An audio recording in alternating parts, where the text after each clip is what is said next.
जय श्री राम। 13वें अध्याय का तीसरा श्लोक। क्षेत्र और क्षेत्रज्ञ का पूर्ण ज्ञान हो जाने पर संसार भ्रम का नाश हो जाता है और परमात्मा की प्राप्ति होती है। अतएव क्षेत्र और क्षेत्रज्ञ के स्वरूप आदि को भली भांति विभाग पूर्वक समझाने के लिए भगवान कहते हैं, तत्क्षेत्रम यच्च यादृक्च यदि कार्य यतश्च यत् स च यो यत् प्रभावश्च तत्समासेन में शृणु।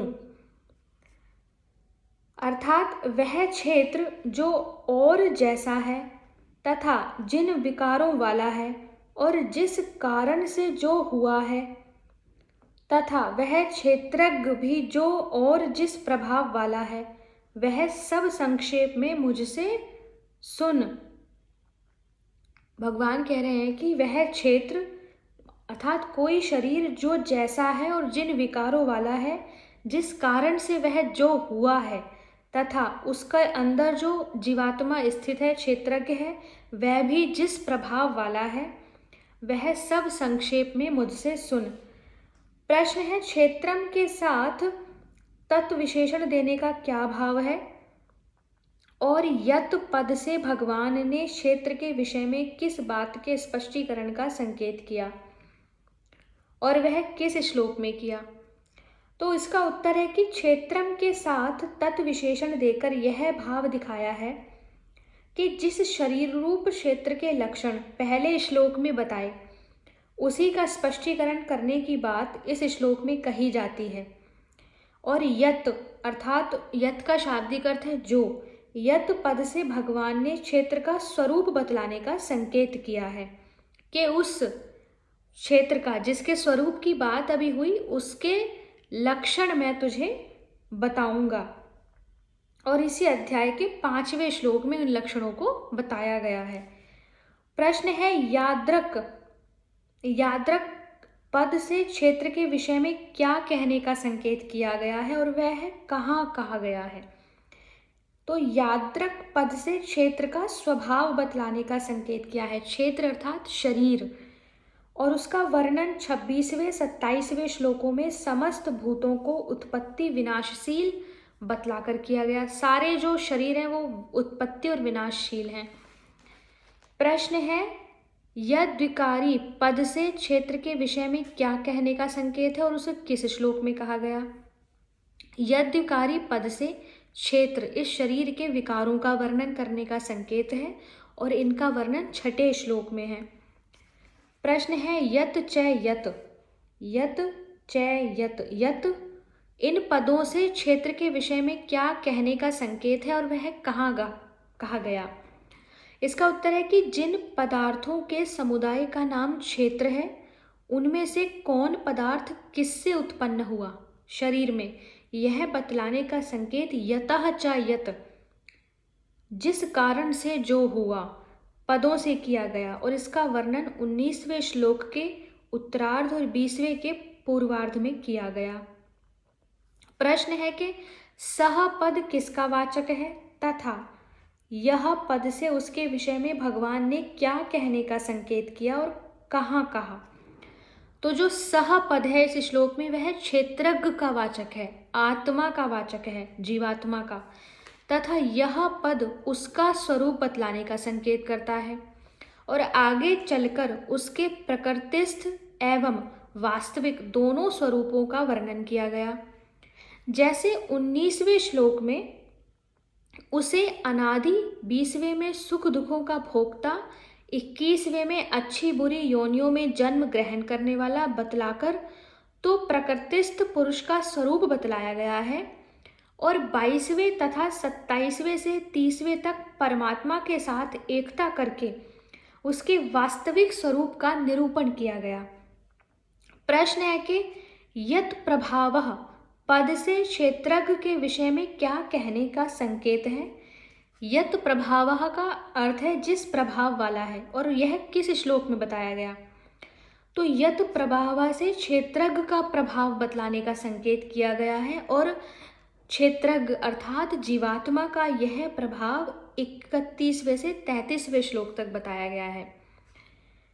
तीसरे श्लोक में क्षेत्र और क्षेत्रज्ञ के जिस तत्व को संक्षेप में सुनने के लिए भगवान ने अर्जुन से कहा है, अब उसके विषय में ऋषि वेद और ब्रह्म सूत्र की उक्ति का प्रमाण देकर भगवान ऋषि वेद और ब्रह्म सूत्र को आदर देते हैं।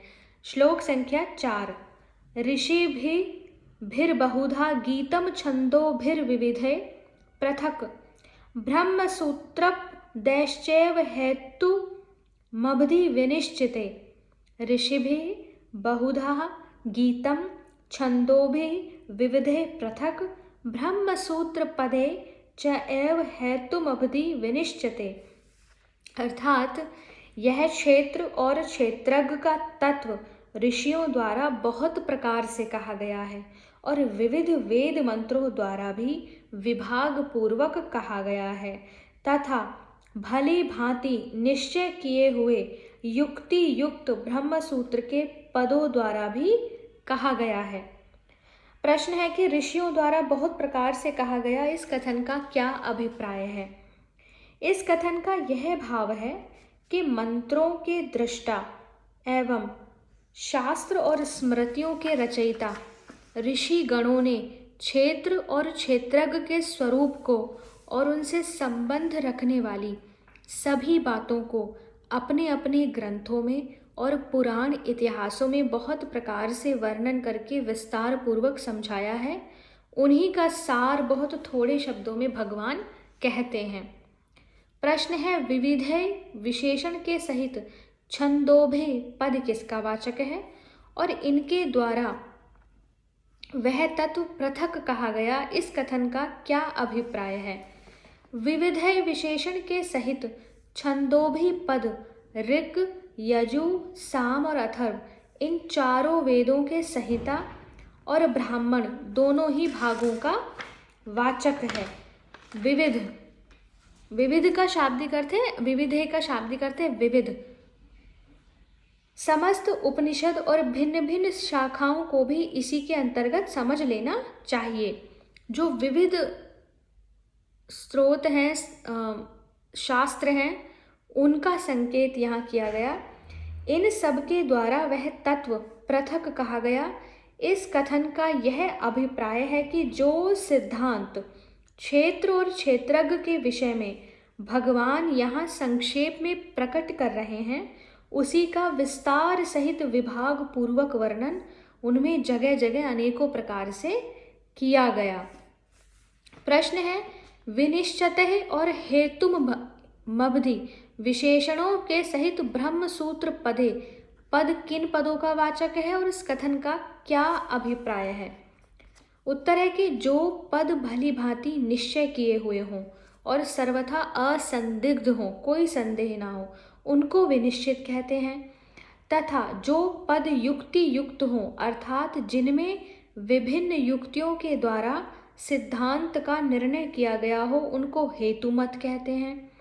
अतः इन दोनों विशेषणों के सहित यहाँ ब्रह्मसूत्र पद और पद वेदांत दर्शन के जो अथातो ब्रह्म जिज्ञासा आदि सूत्र रूप पद हैं, उन्हीं का वाचक प्रतीत होता है, क्योंकि उपयुक्त सब लक्षण उनमें ठीक ठीक मिलते हैं।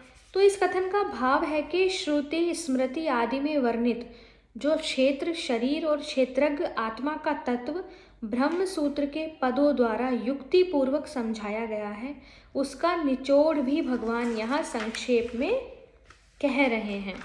अर्थात जिस क्षेत्र और क्षेत्रज्ञ के संबंध की व्याख्या संक्षेप में यहाँ भगवान कर रहे हैं, उसे विस्तार पूर्वक पहले ही वेदों संहिताओं ब्राह्मण स्मृति सूत्र श्रुतियों में विस्तार पूर्वक कहा जा चुका है।